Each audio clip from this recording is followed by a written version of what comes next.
So shall we start? So, yes. So where are we now? Yes. Yes. Okay. Maybe I will jump this. Yes, yes, yes. Yes, yes, yes, yes. Okay. So this morning, I introduced the notion of category, functor, and natural transformation. So, I mean, that's good that you know these things now. Okay.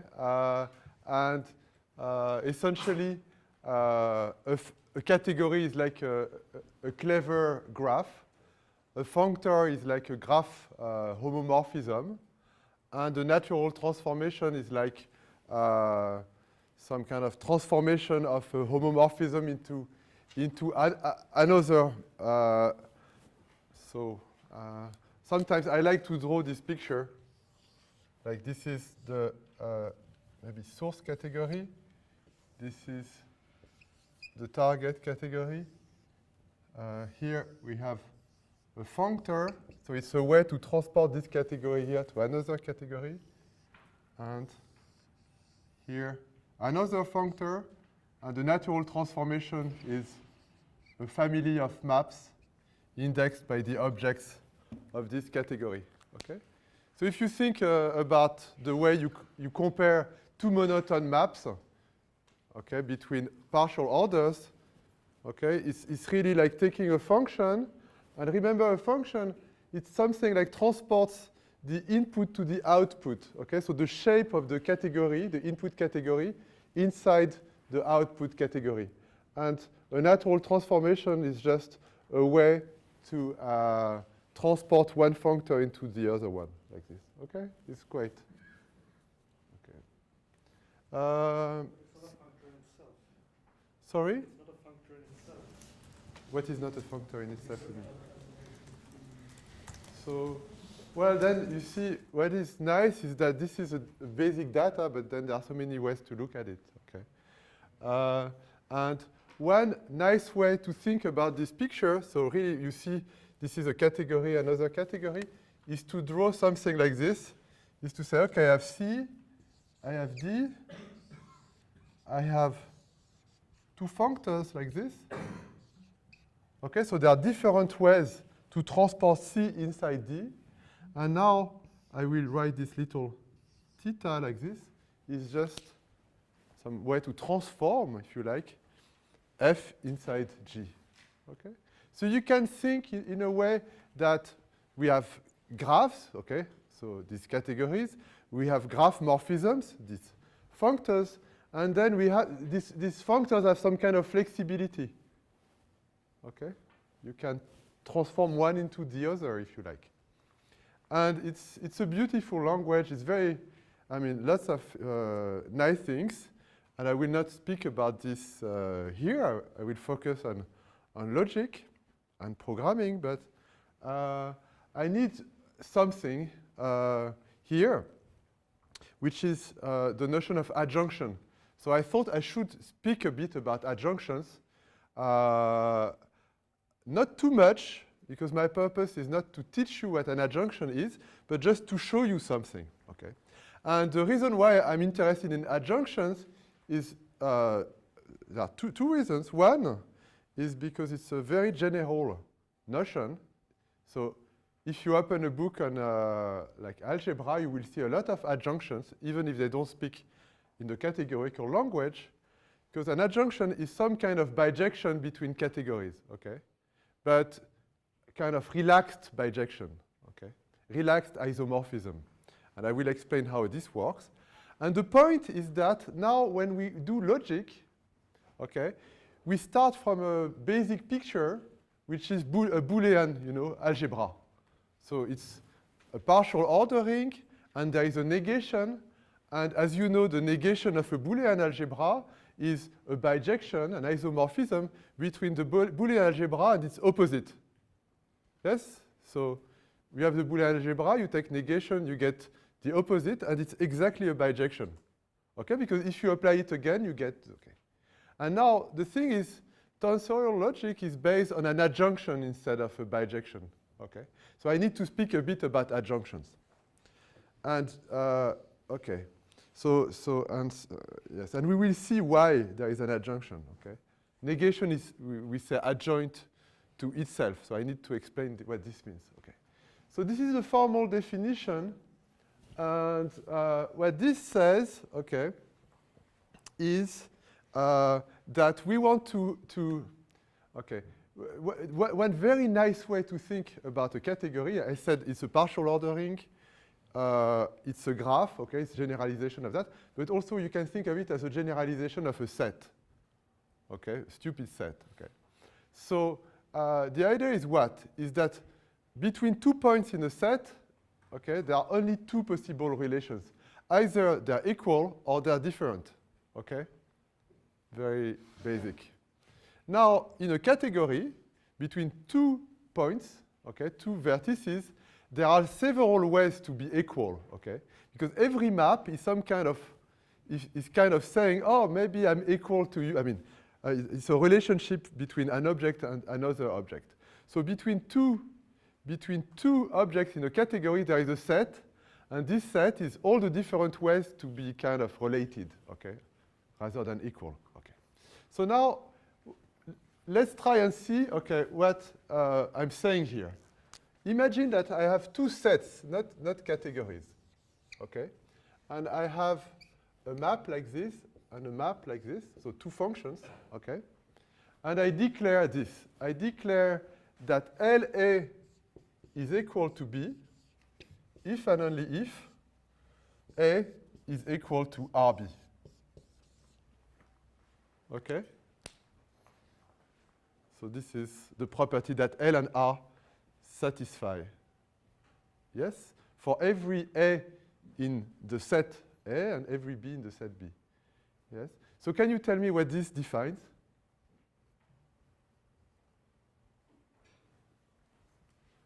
So here, so there are sets and there are functions. This is a function, this is another function.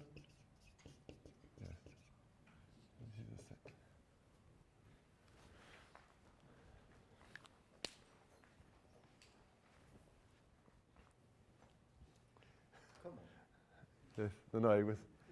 Yes. Hmm? Yes, so A and B have the same cardinality, but maybe you can say even more about it. So you see, I transport, so for all A in A, for all B in B, okay, I have this property. Hmm? The inverses? Yes. So if you think about it, okay, well, in fact, this says that L and R are inverses. Okay?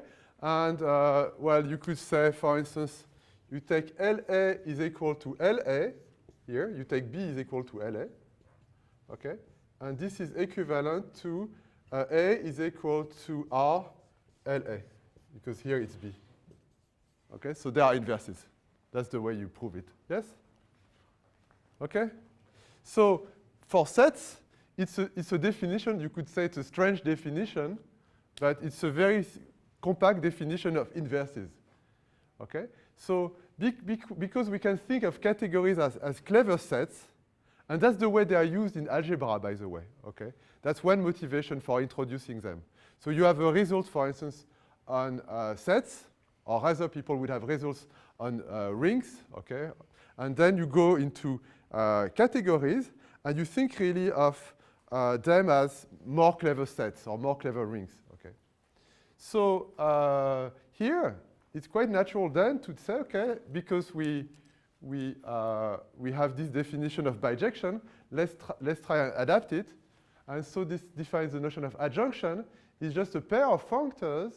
And now what replaces equality here, so what replaces this equality is a set of maps from LA to B and a set of maps from A to RB. And we ask these two sets to be, I mean, the same, or you could say there is a bijection between them. Okay? So we want that there are just as many maps from LA to B as there are maps from A to RB. Okay. So there is like a little technical thing here that I put in the slides because it's good you know, but really what is important is this bijection. Okay. And in that case, one says that L is left adjoint to R. Okay? Yes? Maybe this is a notational thing I'm having difficulty with. What is the... Yes, sorry, I should have said that. This is the set of maps from L of A to B in the category B. So you could say here, okay, you could say here that this, because L of A, this is an equality in B, and this is an equality in A. Okay? And then if you replace equality by the set of maps from one object to the other, then you get the notion of adjunction. Okay? In terms of notation used earlier, maybe you would have written this as HOM or HOM. Yes, this is HOM, yes. Exactly, this is the HOM, yes. Sorry for that, yes. So, and one way, like if we do some kind of programming or proof theory, we would write maybe something like this, you know. There are just as many maps from LA to B in the category B as maps from A to RB in the category A. Okay.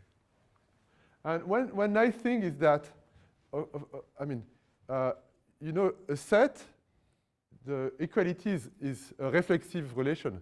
If A is equal to B, then B is equal to A. Okay? But in a category, the relation you have from A to B is not the same from B to A. And this implies that adjunction is not like inverse. There is a left adjoint and a right adjoint. Okay. And so maybe it's good to give examples because there is a huge number of such examples.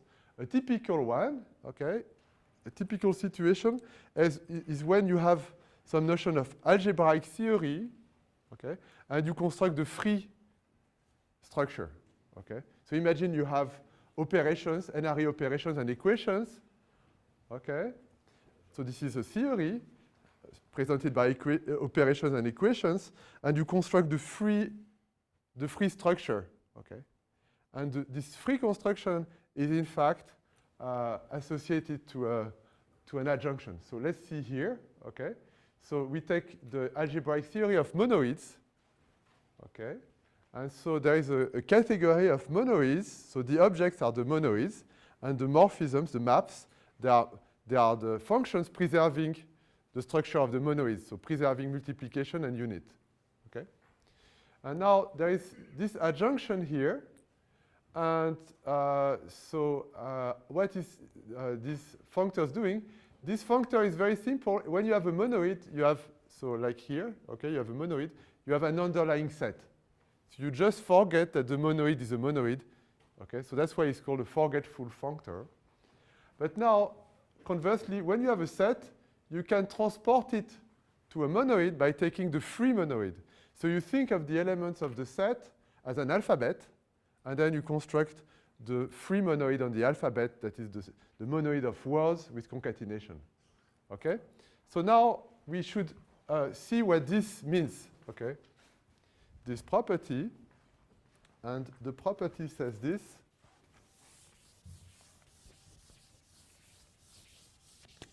Okay. In the case of monoids, okay.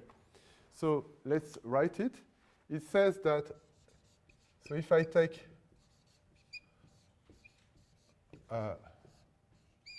maybe I could, yes, I could use it like this. It should be the same number of maps, like maybe I should write this, yes. Okay. So there should be a bijection between the maps, the monoid maps from LA to B and the maps, the functions from A to UB. So, but maybe I should write it, I should use this notation. So, and really the idea is maybe rather than B, I will use M, and this is M, okay. So the idea is take a function from a set A to a monoid, okay. So that means every letter is transported to an element of the monoid. Okay? Then I claim that there exists a unique way to lift this function, so let's call it f, to a function here, okay? But which is a monoid, so a monoid map, if you like. So this map here, it's a function, but moreover, you ask that it transports multiplication into multiplication and unit into unit, okay? So this lifting here, how do you define it? When you have, yes, can you see? Yes, so when you have a word, so let's say f this, when you have a word a1, ak, okay, its definition is f of a1 multiplied in m. So this is the multiplication in m of f of ak. Okay, and f of the empty word is just the unit of m.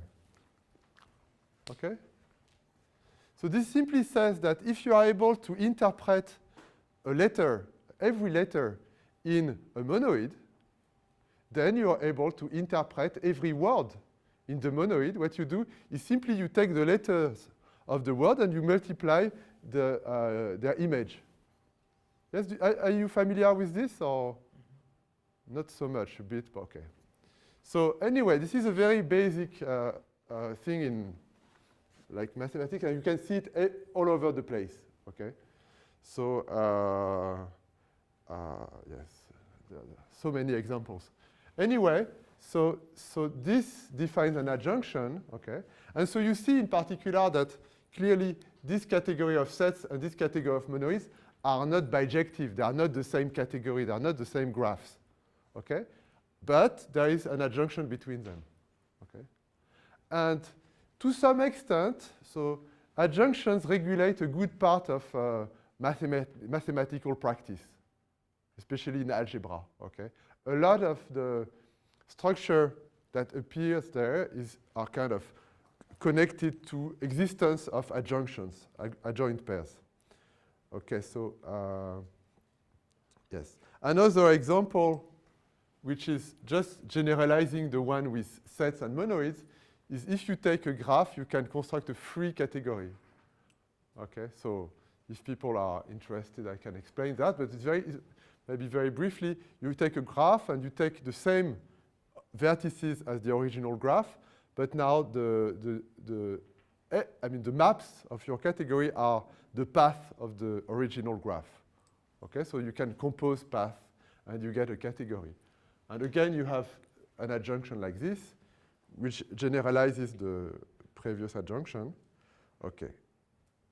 But what I want to stress here, and we will see that a bit later, is that when there is an adjunction, in fact, there is some kind of algebraic presentation of the adjunction.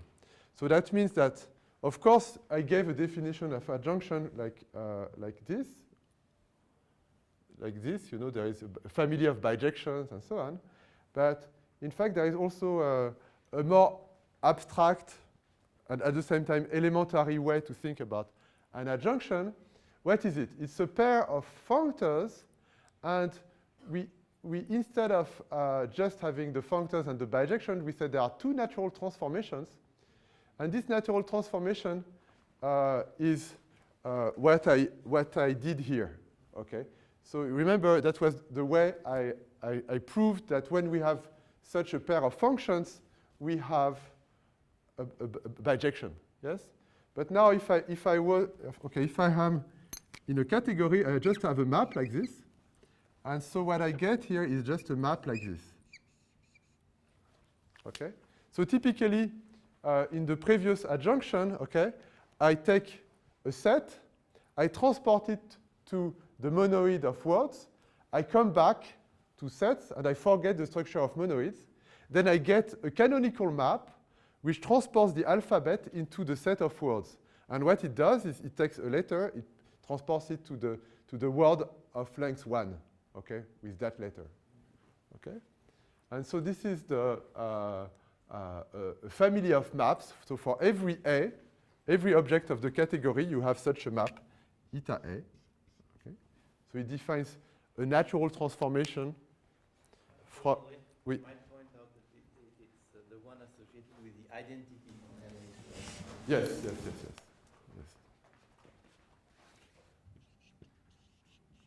You see, here we have a special map which is called the identity. Yes, the identity. And so we use this bijection to transport it to a map which transports the object into RL of A. Okay. And this construction is useful in algebra, but it's also very important in programming because this is what people call a monad. Okay. So we'll see some monads. So who's familiar with monads in Haskell or other? Okay. So what is important from that point of view is every time you have an adjunction, you get a monad on the category A. Okay. So and the unit of the monad is this eta here. Okay. And now there is a multiplication of the monads. It's possible to compose, maps monadic maps, and this is kind of described here. So this is just like symmetric. We have a transformation. Maybe I should write it like this.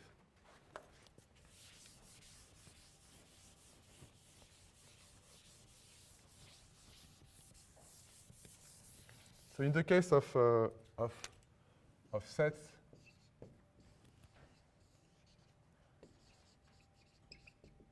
and monoids, this LR, okay? So you pick a set, you go here, you get A star, you come back, and you get a new set A star, like here. You just forget that it has got a monoid structure. And this, what it does, it transports every letter to the word of length 1. Okay, this is eta. Okay. Now, if you have a monoid, you can forget that it's a monoid. So you forget the monoid structure. So you get M, and then you transform it again into M star. Okay, with concatenation, M star concatenation. An empty word, okay? And now if you think about it, if you have a word, okay, a word of letters, and each letter is an element of a monoid, you can take all the letters and multiply them, okay? So you have a map here, which is epsilon, okay, epsilon m, which goes from LR of m into m. Whereas here it goes from A into RL of A. Okay? And from that, you get a monad in the category A. So here you would get, in that case, this is the category A, you would get a monad. And what is called a comonad, in the category B. Okay? So it's a very nice situation which is very symmetric. And so what I will do next is show that in logic you can you can use this symmetry and say that this part is the kind of player, okay, and this part is the opponent, okay, in game semantics. So that's I'm doing now, okay. So to do that, I need what I call dialog categories, and the word comes from ribbon categories. So ribbon categories, the maps in a free ribbon category are kind of knots, okay, tangles. And the idea is that the maps in the free dialog categories are dialog strategies, so they are like interactive strategies. Okay, that's why I call them dialog. So the idea starts in the 70s in a way and 80s with Lambek. So you remember, so the very first lecture, I said there is a triangle between logic, programs, if you like, or like notations for proofs, and categories. Okay. So here, this is the categories for intuitionistic logic, for simply type lambda calculus. So it's a Cartesian category, so it has a Cartesian product, okay, and it's closed. And closed means that there are just as many maps from A times B to C as maps from A to B imply C for some notion of implication. Okay? And the point is that now if you take the free Cartesian closed category, so you remember I took a set and I construct the free monoid. So if I take a graph or a category, I can also construct the free Cartesian closed category. Okay? So it's like a category where you try to force, you put your product, your implication, your product, your implication, and you try to saturate. Okay? And the point is, the free thing, Jim Lambeck showed that it's just defined like this. So the objects of the category are formulas, so with products, implication, a unit, and X here is an object of the underlying category. So you can think of the underlying category as a category of atoms, okay, of your logic. And now the morphisms, the maps in this free Cartesian closed category are the simply lambda term modulo execution, okay, modulo beta eta conversion. So you know about the simply type lambda calculus, and this is a syntactic thing, okay? It's a symbolic thing, okay? But the whole point of constructing this free Cartesian closed category is this one, that whenever I have a functor, so imagine this is really, maybe sometimes it's the trivial thing, it's a set here. It's a set of atoms, okay? Like maybe it's just a set with two atoms, the Booleans, and something very simple, okay? Even just points, okay? And now you interpret, so you have a functor from C to D. So D is a Cartesian closed category. And what this does is simply for each element, for each atom, giving an interpretation in D. Okay, so you pick, like if you have 7 atoms here, 7 points, okay, in your category here, you pick seven objects in D, and that's it. Okay, and now you pick these 7 objects, and what this gives you, this construction, is automatically you can lift this interpretation to a functor here from this category, and remember in this category the maps are lambda terms, okay? So this means that as soon as you interpret the atoms of your logic, you have an interpretation of all your lambda terms. And the interpretation is invariant under reduction, okay? So this is the reason why very soon people started to work very hard on devising Cartesian closed category. Okay? So, because whenever we have a Cartesian closed category, we have a model of the simply type lambda calculus. Okay? And sometimes these models are pretty non-trivial. Okay? So a typical example of a Cartesian closed category is, of course, the category of sets. Okay? There is a Cartesian product, it's closed. So this means every lambda term can be interpreted as a function. Okay? That's quite easy. But then people could say, oh, but I want recursion, and you cannot do recursion in sets. So then, okay, let's move to domains. So we replace sets by partial orders with good notion of limits on increasing sequences, and then we can interpret recursion here, okay? But then people say, okay, and so in order to check that it's a model, it's sufficient to test, to prove that it's a Cartesian closed category, okay? And this is it can be difficult, but it's simpler than to show that it's a model of the simply type lambda calculus, which would take more time. Now you can say, okay, maybe I want to have a notion of idealized notion of compilation, and then you will have sequential algorithms, okay, by Pierre-Louis and Gerard Berry. And there, it's not easy to prove that it's Cartesian closed, but once you've done it, you know you have a model, okay? And then that was, at some point, someone asked me the question here, do you have a Cartesian closed category here when I was giving my model of sequential games? And I answered yes, but yes. And the question was, is it really a model of simply type lambda calculus? Okay. Although if you don't know this little diagram here, you maybe didn't get the meaning of the question. Okay. And indeed, every time one has a model of linear logic, like I was showing, one has a Cartesian closed category and thus an interpretation of the lambda calculus. But the point is that there are so many examples here of Cartesian closed categories, and we don't want necessarily to come back to the lambda calculus, okay? We just want to show it's Cartesian closed, and whenever we have one, it's very good because we know we can interpret all our simply typed lambda terms in there, okay? So that's the general picture. And something I mentioned like 3 lectures ago, or 4 lectures ago, is that something very similar appears with knots, okay? So I was speaking about proofs, but now if you look at what people do with knots, and you will see that it's quite the same thing. So they define a notion of ribbon category. So it's a braided category where every object A has a dual which satisfies these equations, okay? And then the diagram is just the same, okay? So every time you have a category, and maybe it's just here a set of points, a set, okay? So just points without any relation between them. Whenever you interpret the objects here into a ribbon category, immediately that leads to an invariant of knots.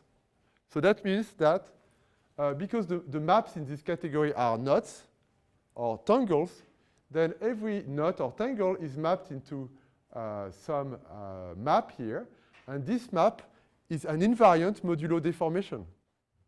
Okay? So it's the same story, and so the question is it possible to replace the notion of Cartesian closed category, if you like the lambda calculus, but really the notion of Cartesian closed category, so that it starts to look like a ribbon category. Find something that would be in the middle, okay? A bit of each, some kind of hybrid, thing. That would be at the same time proof theoretic and at the same time topological, okay? And the main question, in a way, is what should replace duality? We have a duality here. You remember? So this defines a notion of, some kind of combinatorics for knots, for topology, okay? And so, really, that's the question, okay? And so the question is, where should we try and look for these kind of pictures in logic? And well, there is an answer. Okay, so this is like for the knots. Okay, there is an answer, which is, in fact, we should look for adjunctions. Okay, so because adjunctions provide that kind of topology at a somewhat, one dimension up. Okay, so instead of working inside a category, okay, so instead of saying that one object is dual to another object, you remember a typical situation of duality is you take finite dimensional vector spaces, okay, so you have this like a vector space and it's dual, so the vector space, so the vector space of maps from A or V, okay, to the real, okay, or the field, okay, you're working with. So this duality lives inside a category, okay? This is a category of vector spaces. This is the monoidal category. And what happens with negation, okay, is that negation is not living inside a category, it's relating to categories, okay? So if you remember the Boolean, so maybe, yes. If you remember the starting point of Boolean algebra, negation is a map from C up to C. So what is C up? It's just like in graph. When you have a graph, you can take the opposite graph obtained by reversing the direction of the edges. Okay? So now, if A implies B, yes, not B implies not A. So when A implies B, then negation turns the orientation because not B implies not A. So that means that negation is a functor from C up into C, okay? But this is just a kind of way, it's just a modern way to say that in the Boolean algebra, when A is less than B, then not B is less than not A. Okay? And less means that there is a proof from A to B, typically. So negation as this is a functor, but from C up to C. And so if we want to give a formal definition, or yes.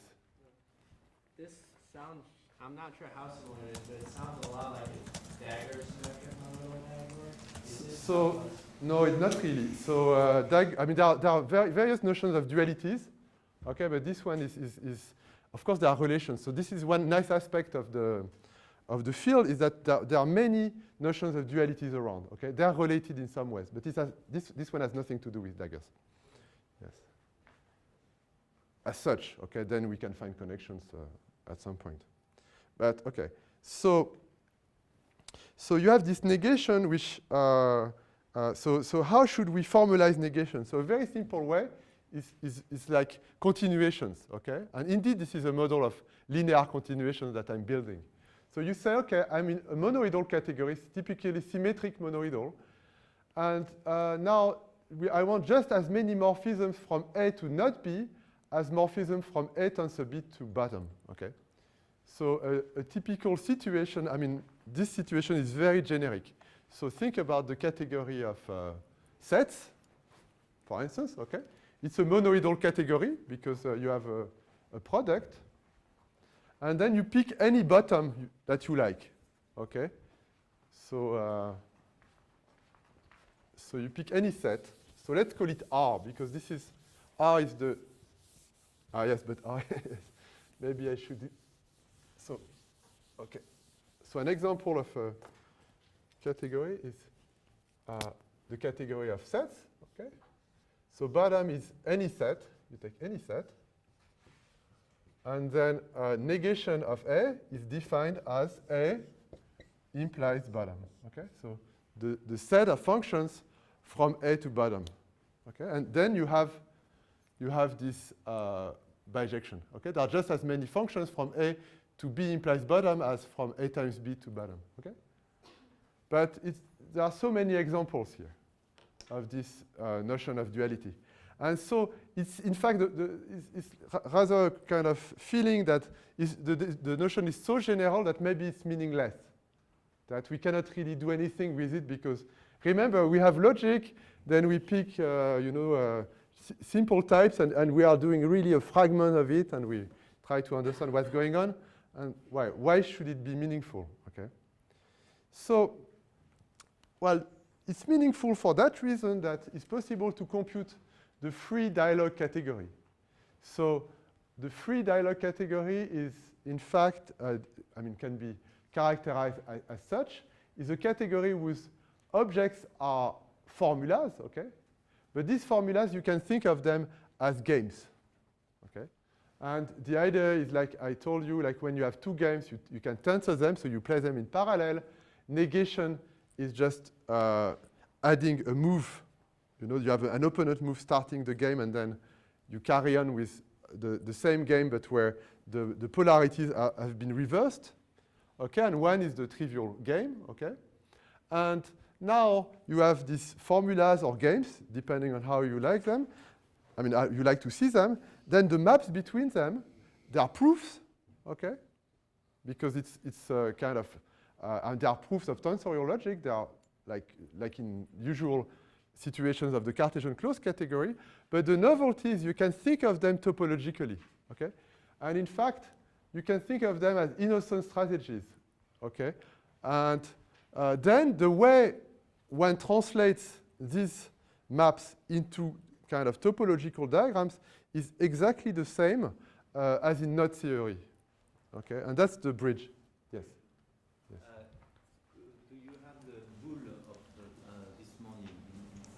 So in order to have bool, I would need to add a sum here, yes? And then it would work.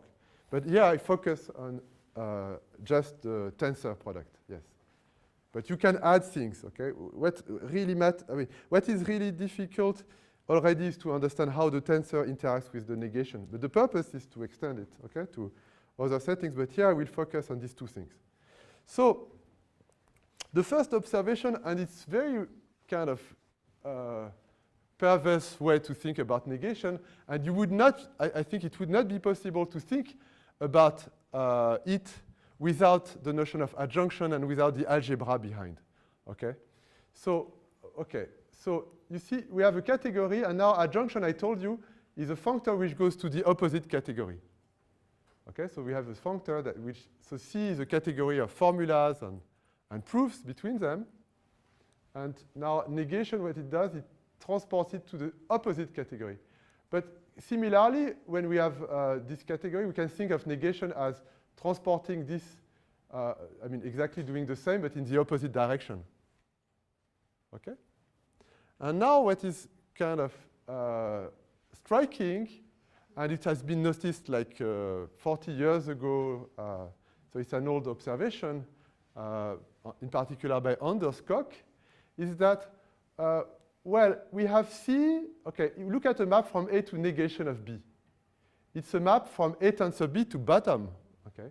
So it's at the same time a map from B to negation of A. You see, A and B are completely symmetric here. Yes, you agree with this?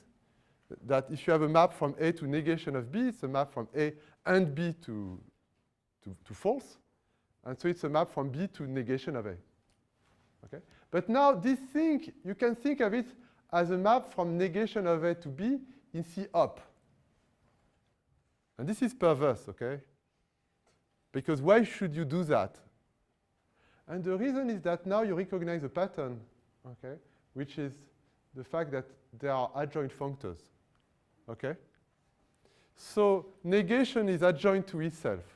And so the question is, what's the point? Okay? Well, one consequence of this is that whenever there is an adjunction, I told you there is a monad. Okay? So there should be a monad on this category. So can you guess what's the monad I have in mind here? You remember the monad is obtained by taking an object here, you transport it here, and then backwards. So what do you do? Yes, double negation. And we know that there is a map from every formula to its double negation. Okay? And this map, we know that it's part of a monad. So the monad, in fact, is decomposed, because you can think of it as a decomposition, is decomposed as this adjunction. Okay? And so here, you see, this means we're living in a logic with two universes. You remember my little diagrams, like string diagrams, functors, and so on. Every functor transports a universe into another universe, a color into another color. So there is the universe of C and the universe of C up. And there is a symmetry. And that's what I meant when I said that we're trying to reconstruct logic on the fact that there is a symmetry between the player and the opponent. Okay? And we will see that, in a way, this is the world of the player, this is the world of the opponent. Okay? So it's quite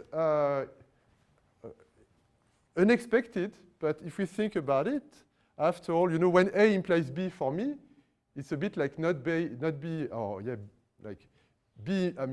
implies not A for you, okay? So the fact that if C is the universe of the player, C up is the universe of the opponent, after all, is maybe not so strange, okay?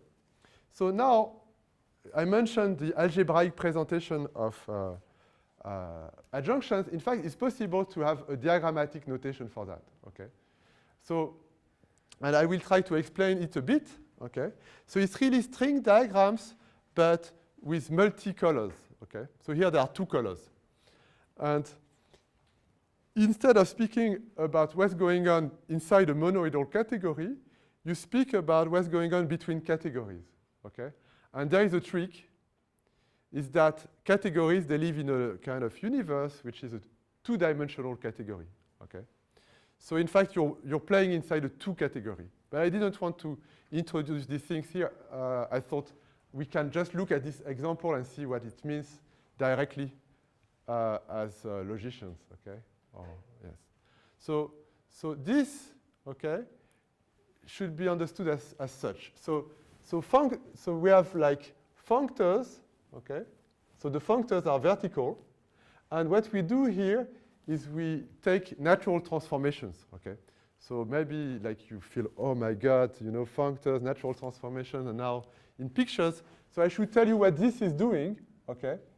This starts from the identity. So typically, fix any formula, and you can transport it to its double negation. And so the double negation is written here. So that means whenever I have a program, I can transport it here, okay? So now you will recognize immediately if I use the lambda calculus notation, okay?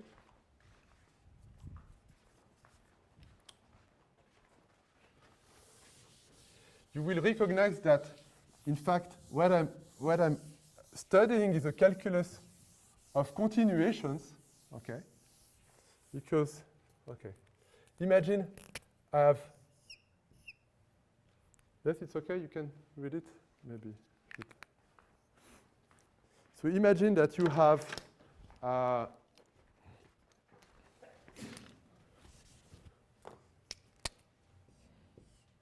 okay, a term of that type. Okay? And what I say is that there is a natural transformation, and this is eta. Okay? So there is a map which goes from A into its double negation. Okay? R means right and L means left, but each of them is a negation. Okay? So how does it work? Okay? So what should I write here if I want to use lambda terms? Okay? So what I want to build is a term of that type. Yes? So it should start with a lambda, and typically lambda k. Okay, this is k. And this k, I apply it to t. Or maybe I should have written a here. Okay? So I guess many people in the room are familiar with that. Okay? It's just the coercion of a term into its, if you like, its continuation. Okay? It's the term seen as a kind of continuation of a function here, k. Okay? So this is what this does, okay? And this is exactly a mirror picture. So here, when we transport a formula A into its double negation, here we have the formula A, and we should go in the other direction. We transform it into its double negation. And the reason why we go in that direction is because we are living in C up here, okay? So that means that really we take seriously the fact that we have C and C up. And in fact, we take it so seriously that we call them A and B, okay? Or P and N. C would be P for positive, and C up would be N for negative, okay? And really, this is what's happening, that the world is separate. Because when there is a logical interaction, there are two people, okay? That's the idea. So each one should have its own universe, okay?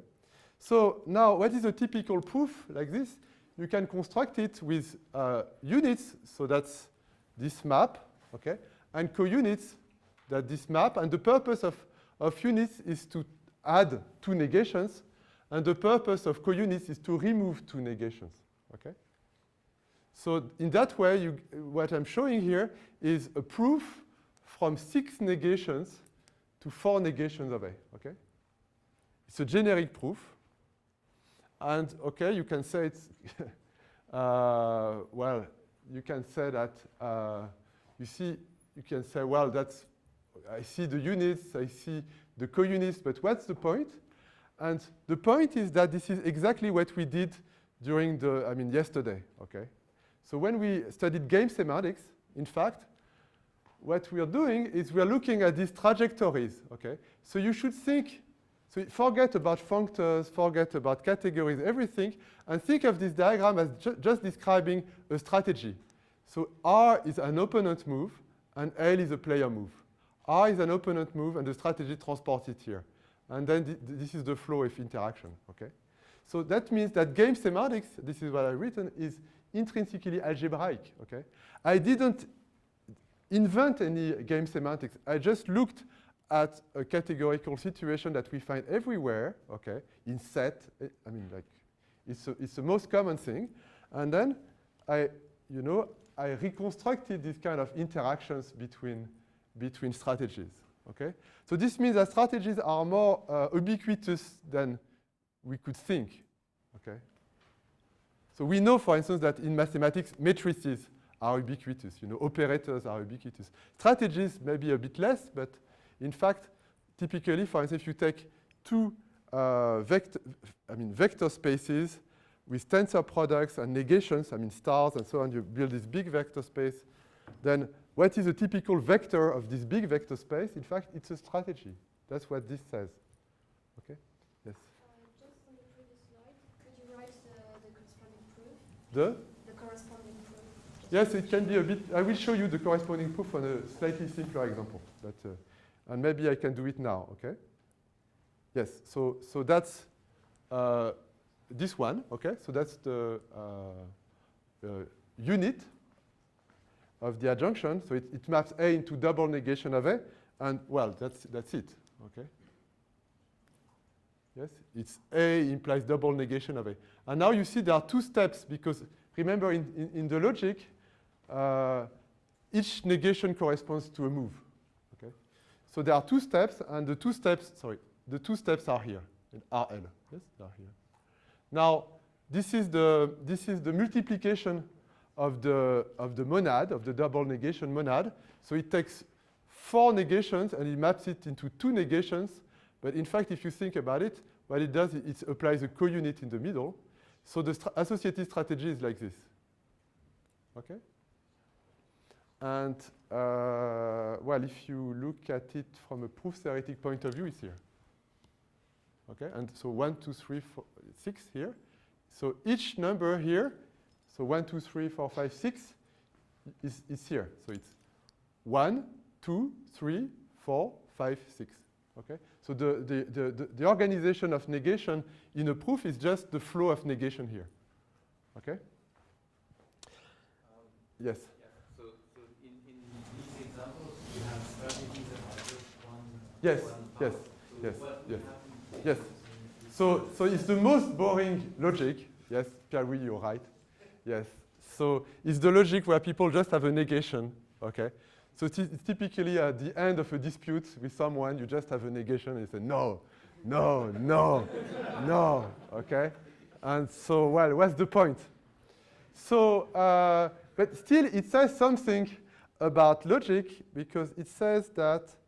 So in particular, maybe I should mention that the dynamics is also, if you like, in order to show that this is equal to a very simple strategy, you need some equalities, and these equalities are provided by the adjunction. Okay? So the adjunction produces the generators of proofs, but also the generators, if you like, of rewriting or not cut elimination, but these dynamics. Okay.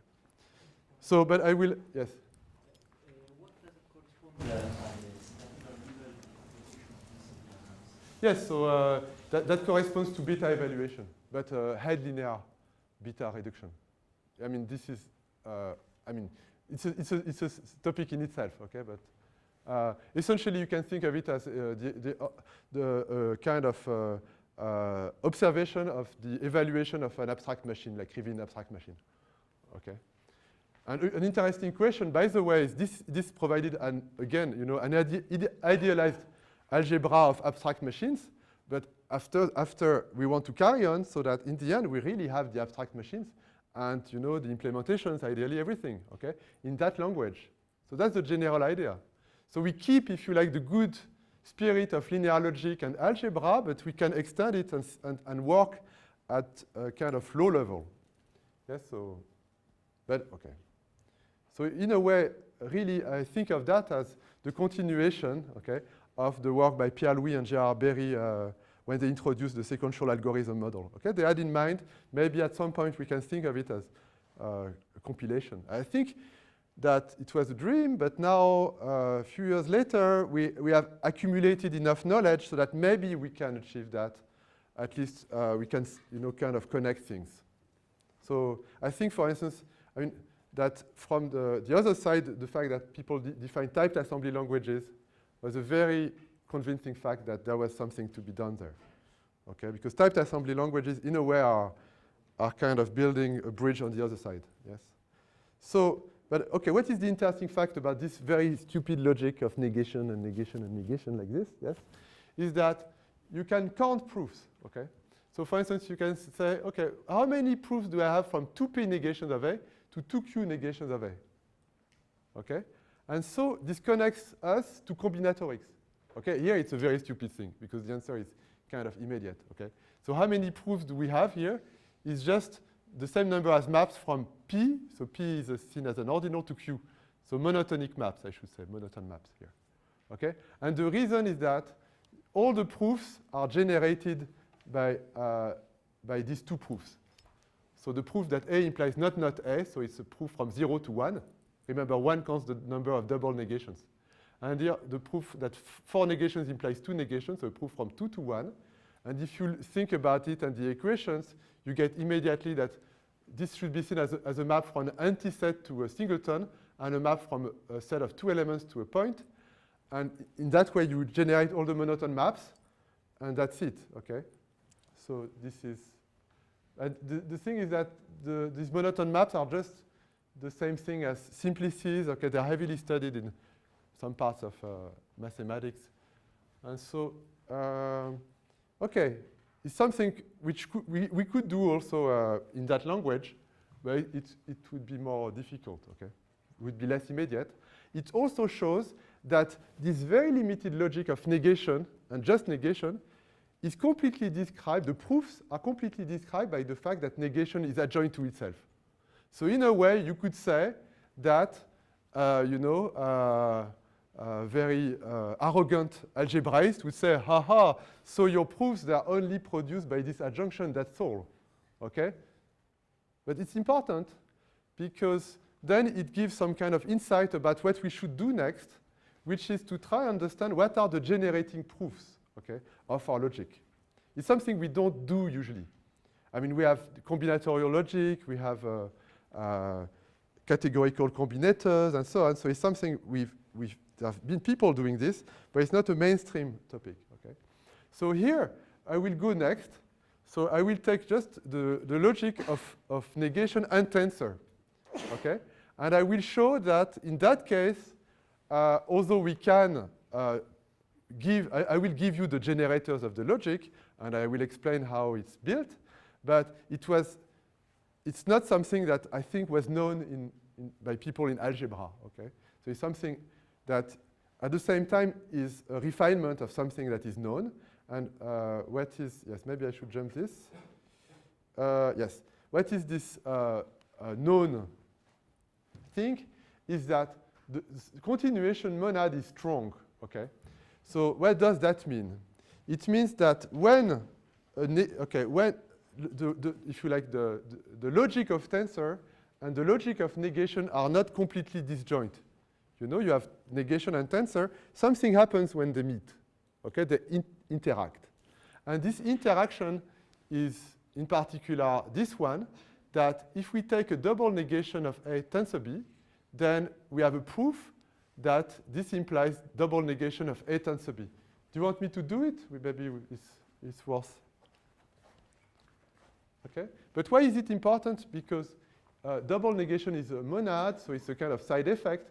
And the fact that we have this map says that it's valid contextually. So we can kind of, this is a bit like a context, we can put the context inside the effect.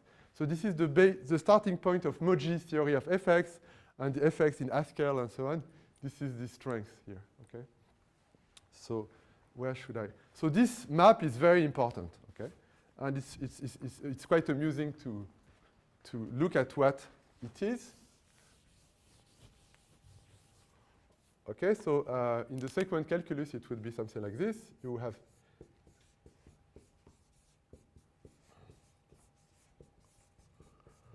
okay, so this tensor is just like a comma. Here, I take this formula out.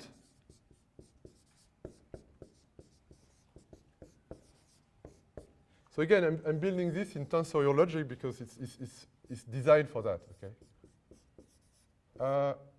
Yes, now I do this one. So I have B. Sorry, I have problems with my pen.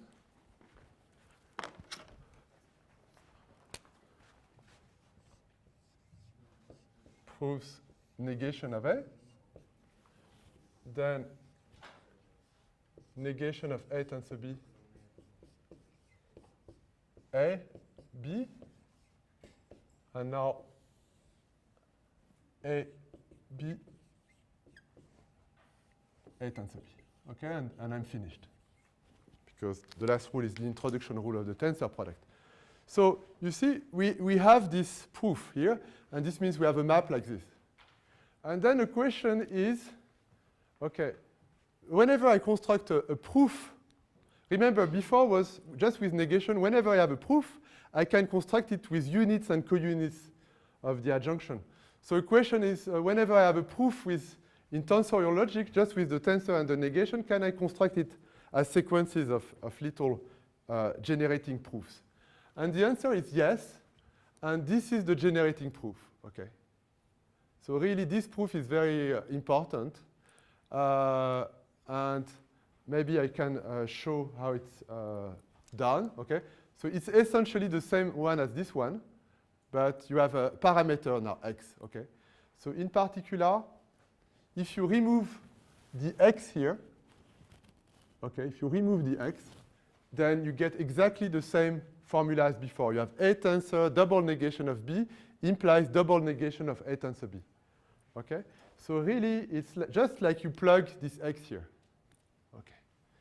So what I claim is that this is generating the logic. Just like before, double negation, I mean the map from A to double negation generates the logic of pure negation. So and so what I want also to explain is that this gives a kind of hint, very important hint about the connection between this logic and linear logic, okay? So linear logic is generated by this distributivity law that maybe some of you know, so I want to do it properly. So it's x or, maybe yes, I should do it like this. Maybe, I don't know, it's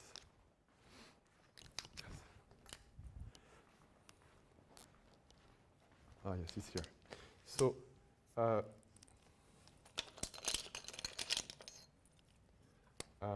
so it's x. So I want to do it properly, yes. So it would be x or A and B proves x or A and B. Okay, so in linear logic, it would be written a tensor and a par here, and this would be written par and tensor, okay? So this distributivity law has been heavily studied in the field because we know that essentially every proof of multiplicative linear logic is generated by this one, okay? So what happens is that, so remember the picture, the mental picture, we have this tensorial logic, and if we kind of force negation to be involutive, we can get a degenerate situation where we get linear logic, okay?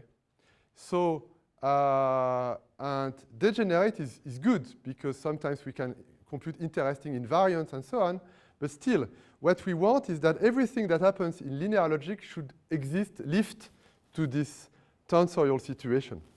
So that's what happens here because you see this distributivity law here, in fact, is exactly this one, okay? So if you force negation to be involutive, what you get is here, x star maybe, or, so here you can think of this thing as because it's a conjunction under a negation, it's like a or, okay? So x or A and B is mapped into x star or A and B, okay? So you see that something very interesting appears here because this law is a parametric strength, so it's directly connected to the traditional theory of continuations in programming, okay? At the same time, it's a refinement of this distributivity law of linear logic. And in fact, if we look very carefully, maybe, yes. We see that we have two. So this distributivity law of linear logic, in fact, lives in two different ways. Okay. So there is something fascinating about this law of linear logic. It is that it is self-dual. Okay, this is strange, but it's a self-dual thing. And what happens is that the self-dual thing in linear logic, if you lift it to tensor logic, becomes a pair of, so what I call a keyhole pair. It's a pair where each of them is dual to the other one. Okay? So, and what they are doing is this, okay? If you think about it, there are two different ways, if you like, to transport it, to permute a tensor and a power. And here are the two ways. So one way is to take a tensor. So this is my notation for conjunction and disjunction. So one way is to take the conjunction inside, okay? And then now you get a disjunction above a conjunction, okay? Or to take a disjunction outside. So you take it here, okay? So, yes. And these two laws are mirror images, okay? One is the image of the other in the mirror. And in fact, when you force negation to be involutive, they collapse to the same distributivity law, okay? So, before explaining the consequences of this separation of one distributivity law into two distributivity laws, I should explain how we go into this, how we extend the diagrammatic language, okay?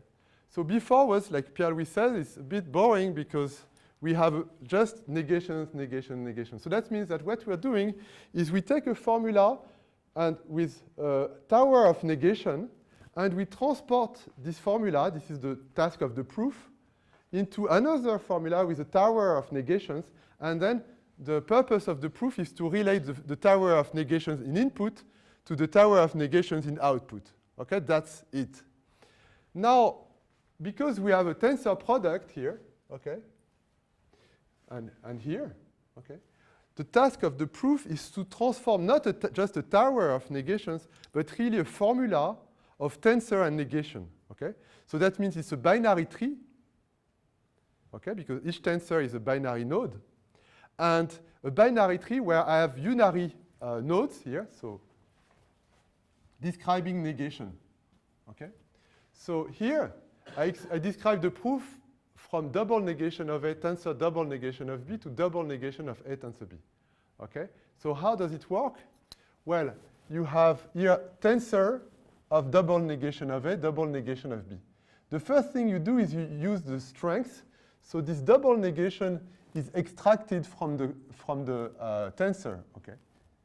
Okay, so this double negation is extracted here. So now you get double negation of A tensor double negation of B.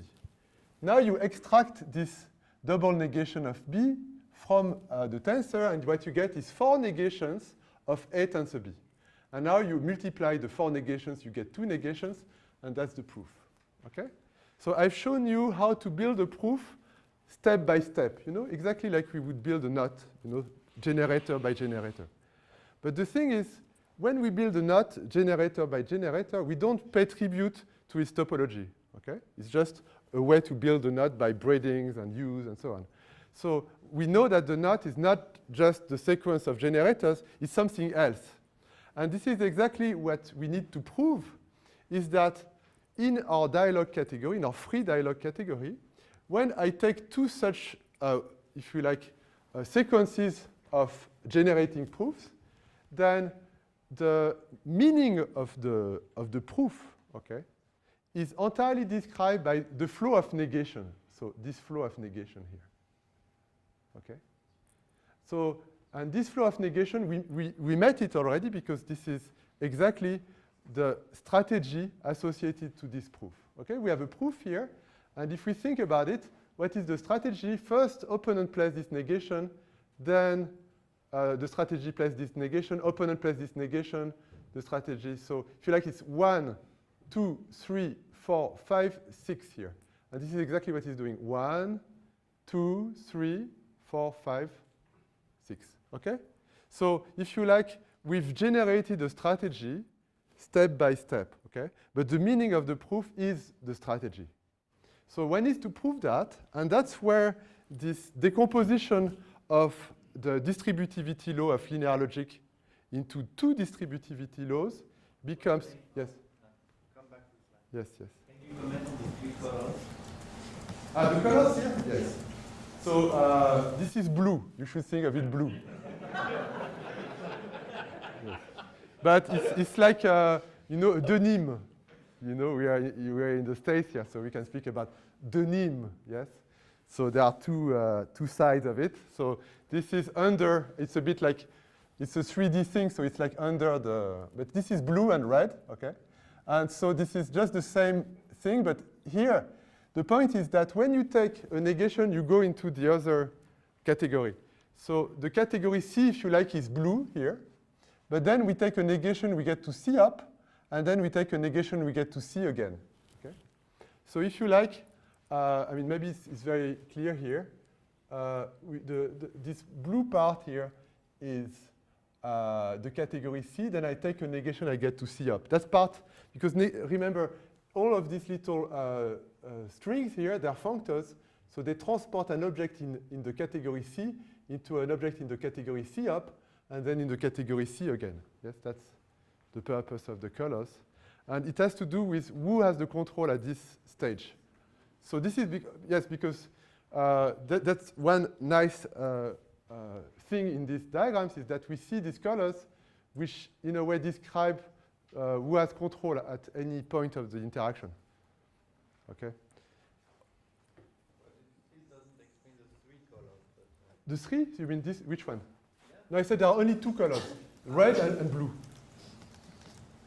Okay, the thing is, okay, I drew this thing. Okay, I wanted just that it's quite clear. you can understand this. I should maybe have done it like this. And so it's really this, and here I have this, and here I go in the other side. And this means Look from the other side. this is C up here, and here this is C. Yes, yes, yes. Blue is yes, exactly. Yes, that's what I meant with denim jeans. Yes. So so now yes. So how do we prove that a proof is entirely described by the flow of negation here? Okay. So how do we prove that? Well, we prove that by establishing a factorization theorem, which says what? Which says that whenever we have a sequence of generators, so remember, this is the unit, so it adds two negations. This one is the co-unit, it removes two negations. This is the distributivity law and the mirror picture of the two distributivity laws. And the point is, when we do that, we can prove, and this is the heavy part of the proof. This is really not easy, I mean, to do that, but you can have a combinatorial proof which shows that every such sequence factors as such, like this. So this means when we want to prove that X implies Z, we can start by reorganizing X, and this reorganization doesn't alter the number of negations in the proof, okay? So it's just a reorganization of the tensor and the par. Then we remove some negations, we add some negations, and then we reorganize again, okay? And the point is, in linear logic, you cannot really prove something like this because this thing here is identified to this one, okay? And this factorization theorem, how did I get to it, okay, is the fact that it describes so-called innocent strategies, okay? And in the notion of innocent strategy, there is a notion of view. There is the player view, and there is the opponent view. And it appears that these generators here, the kappa, are the generators for the views. So this generates the player views, this generates the opponent views, okay? So I won't explain that here, but that means that, you know, the algebra is perfectly, tightly connected to the game semantics and the logic, okay? And that's the main reason why it's worth going to tensorial logic, okay? And in particular, in contrast to proof nets in linear logic, the notion of proof net in tensorial logic describes exactly the proofs, okay? So there is no side issue about the negative units and the power units, the bottom, and so on, about the jumps and everything. It's all there. And the reason is that, in a way, you can think of these proofs as sequentialized proof nets of linear logic. So you know the order of evaluation. And strangely enough, this seems to be a very natural place to work. Okay. So now maybe a few words about an amusing consequence of this. Is imagine I have a proof that you see here. I have a proof of B playing against a counter proof of B. Okay, so it's something like this. Then using the factorization theorem, I can factor this proof here as such, and here factor this proof as such.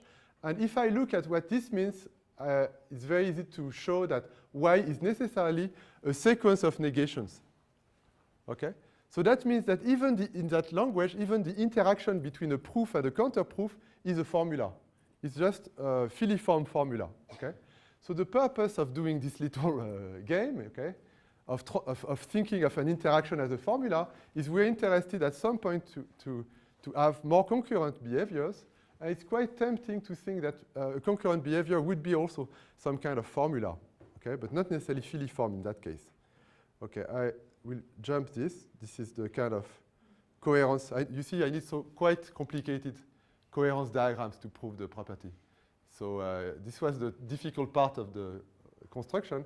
And maybe I will stop with just explaining the relationship to linear logic, okay? And so, yes, because I think it's just a very basic thing. So what is the connection between classical logic and intuitionistic logic? Okay, so there are different kinds of people. Some people say, well, you have classical logic and intuitionistic logic is in the middle. Okay, it's a fragment. But we know since Gödel, okay, and the 30s, that there is a translation of classical logic into intuitionistic logic. And this is really the starting point of all what we're doing, this translation, okay, or these kinds of translation. So from an algebraic point of view, it says something very simple. If you have a Heyting algebra, so it's just an algebra for intuitionistic logic, if you take the negated elements of the Heyting algebra, so the object of the form A implies R, if you like, if you take just all the formulas R fixed, okay, then you get a Boolean algebra. So it's the simplest statement of the double negation translation. You have this Heyting algebra, you take the negated objects, you have a Boolean algebra. It's very simple. So now we could say, okay, let's take a dialog category, and I take the negated objects, and do I get a model of linear logic? Okay? And the answer is nearly yes, and generally no. Okay? So the point is that in order to get a model of linear logic, what you need is that the double negation monad is so-called idempotent. So that means that the map from, idempotent means that the multiplication is invertible. Okay, so the proof from 4 negations to 2 negations is invertible. But in fact, it's very easy exercise to show that this means this. Okay, and this says that 1 negation is isomorphic to 3 negations. Okay, usually you have a map from 1 negation to 3 negations. Okay. And then a map from 3 negations to 1 negation, this is the identity. But if you start from 3 negations, then go to 1 negation, then 3 negation, this is not the identity. So here, if by chance, okay, we have this equality between this canonical isomorphism between 1 negation and 3 negation, we get a model of linear logic by taking negated objects. And in fact, this means this at the diagrammatic level, okay? So it means that, in fact, in order to get, okay, you start from your game semantics. If you want to get a model of linear logic, you need these equations, okay, on negation. And this means essentially, these equations, what they do, they just show that you don't care anymore about the order of execution, okay? So in a sense, and it can be seen as a feature of linear logic, it provides a model of interaction which is instantaneous, okay? It's a detemporalized logic, linear logic. It cares about, so sometimes I say it's a posteriori. it cares about what happened. It looks at the final position of the game rather than the interaction. And so, and in fact, it's related to this property because the fact that one negation is equal to 3 negation has this corollary, and it's essentially equivalent. I mean, not exactly equivalent, but very close. That, in fact, in order to get a model of linear logic from a model of tensorial logic, you need that these 2 canonical maps here. So remember, this is the 2 implementations of your conjunction. Remember, there is the implementation which asks less the first component than the second component. And this is the right to left implementation, okay? And so these 2 implementations of the map from double negation of A tensor double negation of B to double negation of A tensor B are equal, okay? They are not equal in game semantics, but if they happen to be equal in a model of tensorial logic, then you can deduce a model of linear logic. And in fact, this is the way a good part of the models of linear logic are constructed. So in particular, the historical models of linear logic, which is the phase space semantics and the coherent space semantics, are constructed in that way. You build a model of negation where negation is not involutive. You have these equalities here, and then you get a model of linear logic. So the whole point, the whole question of my work, okay, on this logic is to understand whether the good things which happens with linear logic can be lifted to a language which is the language of continuations, okay, which is closer to the time of execution. And I think I'm done. So in the slides I will put on the web, there will be a bit more elements.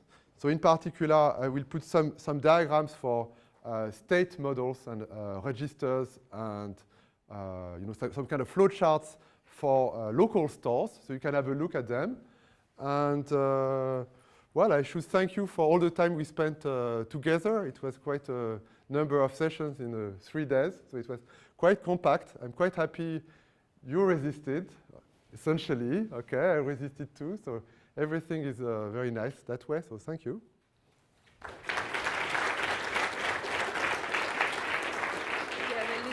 Oh, yes, wonderful, with the O, the famous O of Oregon, yes, yes.